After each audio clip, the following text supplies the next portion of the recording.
Hello everybody, this is Terry Nance. Welcome to 8 Minutes Strong with Armor Bearer. I trust you're having a blessed day. If these videos are blessing you, hit that subscribe button. And again, send the link to people that you know. Let it minister to them and just encourage them to get a hold of this. It's short, but it's sweet and it's powerful because it's really coming from the Spirit of God. I've been just really interceding and praying for you this week and praying as these messages are coming forth that God's going to use this video to touch and encourage you and release the gift that God has in your life. The enemy hates you. The devil hates you. And he wants to steal, if he can, he wants to kill the gift of God that's in you. But the Lord is encouraging you. You be strengthened in him and you stand strong. I said yesterday, life is a marathon. It is not a 100-yard dash. I want you to listen to this. Hebrews 12, verse 1 through 3. This is what God is saying for us. As for us, we have all these great witnesses who encircle us like clouds. So we must let go of every wound that has pierced us and the sin that we try to easily fall into. Two things he said. Number one, let go of the wounds. No matter who has wounded you, you got to let it go. Well, Brother Terry, I'm telling you, my pastor offended me. He gave a position to someone else. I am telling you, you've got to quit. You got to let that stuff go. And you got to get plugged back into, and you need to read my books, Armor Bearer. Go to godsarmorbearer.com and read those books and let that spirit dwell in you. This is what God is saying to us. The witnesses that we are encircled about are those who've gone before us.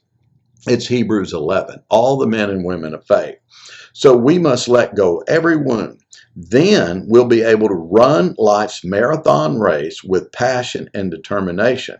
For the path has already been marked out before us. The path has been set.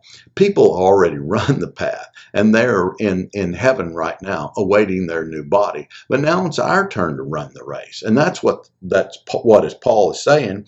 Now, it's been marked out. God will never leave you nor forsake you. He's thinking about you right now. He's in the middle of whatever trouble you're in. He is your deliverer. Begin to praise him. Begin to thank him. And just begin to say, I love you, Jesus. I love you, Jesus. And lay the care and the weight over on him.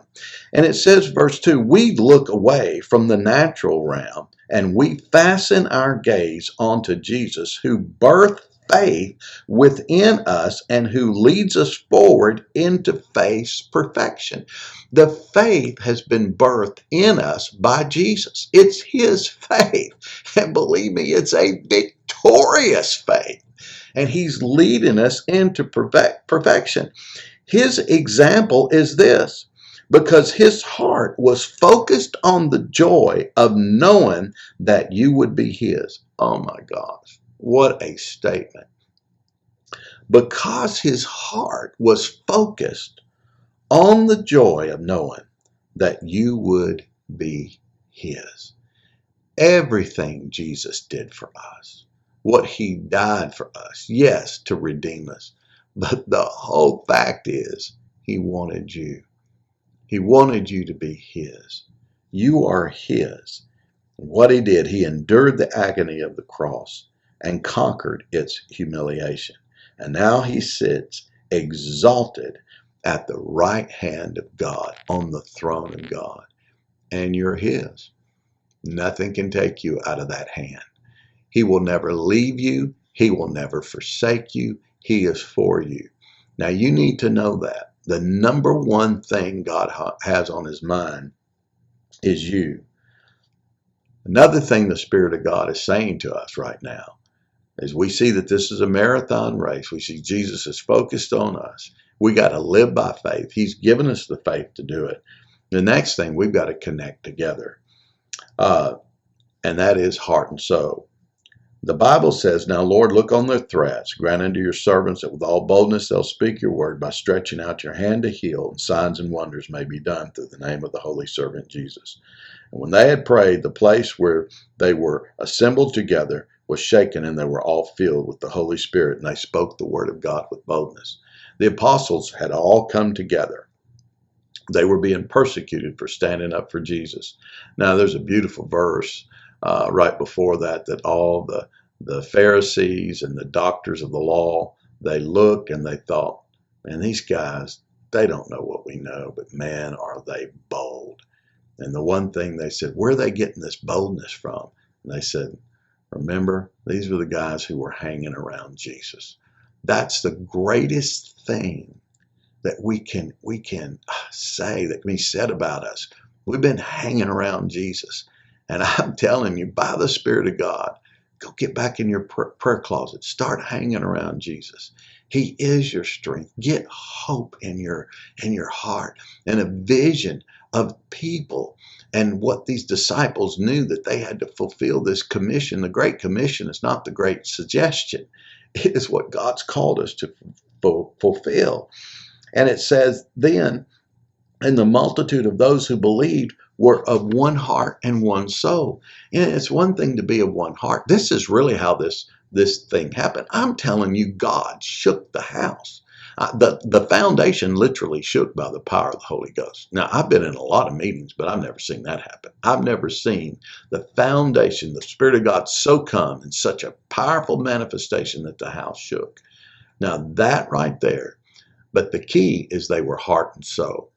They connected together, heart and soul. They understood the assignment that God had given them, and each part began to do its part.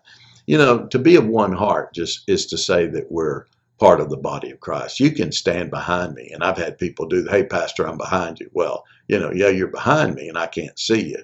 Here's the point. God doesn't want you behind him. That's just being of one heart. He wants you heart and soul. That means you are with them, and you're in the vision. The vision God has put in that local church, and you have a part and you have a place. Father, right now, I just pray for those watching this, and I thank you, Holy Spirit, for strengthening them in the Holy Spirit. Let your joy, let your life go into them. You are blessed.